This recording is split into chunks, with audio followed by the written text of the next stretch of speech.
Hello students, welcome to my channel literature Gyan. हम पढ़ रहे थे प्रगतिवाद। आज हम इसका तीसरा चरण कंप्लीट करेंगे। रूढ़ियों का विरोध। शोषक वर्ग धर्म और ईश्वर के बल पर शोषित वर्ग पर अत्याचार करता है।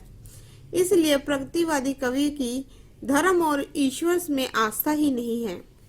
वह उसे सृष्टिकर्ता नहीं मानते, ना ही उन्हें स्वर्ग नरक आदि पर भी विश्वास है। इनके लिए ना गीता है, ना रामायण, ना कुरान, ना बाइबल। इसलिए वे सच्ची मानवता के पुजारी हैं। यह धर्म और धार्मिक रूढ़ियों को एक अफीम की तरह मानते हैं।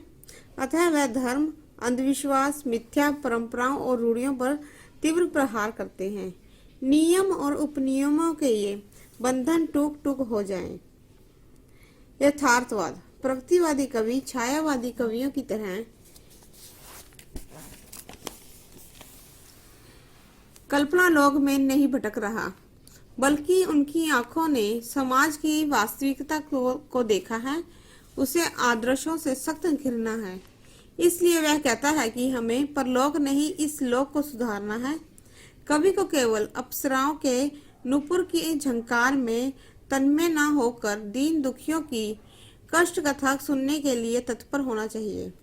इसलिए उन्होंने अपनी कविताओं को आदर्शों के महल में ना बिठाकर जीवन के नंगे धरातल पर खड़ा किया है।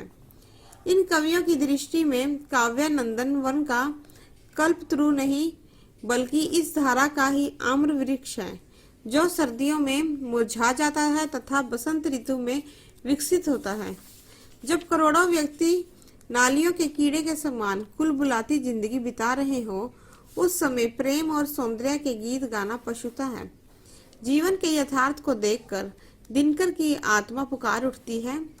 खानों को मिलता दूध वस्त्र, भूखे बालक अकुलाते हैं। माँ की हड्डी से चिपक ठिठुर जाड़ों की रात बिताते हैं।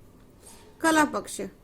प्रगतिवादी कवि किसी भी प्रकार के आडंबर एवं रूढ़ियों को सहन नहीं करता।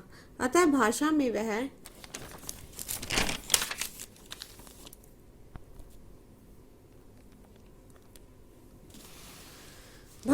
वह सरलता, स्पष्टता और सहजता को ही गुण मानता है। प्रगतिवादी साहित्य का संबंध जनसाधारण के जीवन से है। इसलिए भी यह सीधी सादी, सरल और स्वाभाविक भाषा शैली के अपनाने के पक्ष में है। इन कवियों की भाषा पूर्णतः अलंकृत नहीं है। छंद बंध को यह कवि आवश्यक नहीं मानते। इस साहित्य में नए उपमानों और प्रतीकों को लिया गया है। उपरोक्त विवेचन से स्पष्ट है कि इस साहित्य का कला पक्ष अधिक समृद्ध नहीं था। प्रगतिवादी मस्तिष्क को अपील करता है, हृदय को बहुत कम छू पाता है। यद्यपि प्रगतिवाद में कुछ दोष हैं, परंतु इनके आधार पर प्रगतिवाद के साहित्यिक महत्व को स्वीकार करने से इनकार नहीं किया जा सकता। सामाजिक विषमता को समाप्त कर मानवता की स्थापना का उसका उद्देश्य आवश्यक ही सराहनीय है। इसके अतिरिक्त उसने कवि को कल्पना के क्षेत्र से निकालकर वास्तविक धरातल पर लाने का प्रयत्न किया है, जिससे कवि आकाश का कवि न बनकर धरती का कवि बन सकता है। यह प्रगतिवाद ही था जिसने काव्य भूमि का विस्तार किया, मानव को अन्याय, शोषण और अत्याचारों के विरुद्ध संघर्ष करने की प्रेरणा दी, आडंबर और रूढ़ियों में जकड़े हुए समाज को मुक्त किया और निराश जीवन में नए प्राण और नई आशा का संचार किया। धन्यवाद।